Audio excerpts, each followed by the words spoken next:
So I was on and part of a podcast called the Manfuzed Podcast. I was jokingly telling my co-host that, believe it or not, there was a way that you could breathe with your testicles. In the episode description, I said, hey, I showed Ben how to breathe with his balls, and then we spoke with men's health expert and coach, Piruz Sarshar. That was it.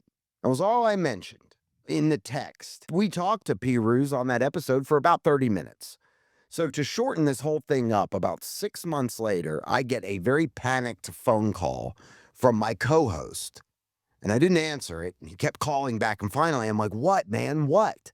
And he said, dude, you have got to get Piruz's name off of that episode. And I go, why? What happened? And he goes, well, they tried to get Piruz's son, who's little, he's like 5 years old at the time, into a Manhattan private school.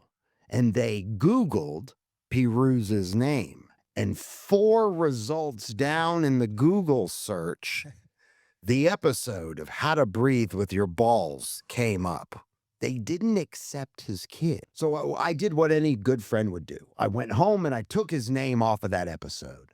But that taught me something right there about how powerful the links, the names, and what you put in your SEO playground of an episode description, essentially, has a lot of impact and a lot of discoverability. Like, who would have known? That's So crazy. what did I do? I took his name off, and then resaved it.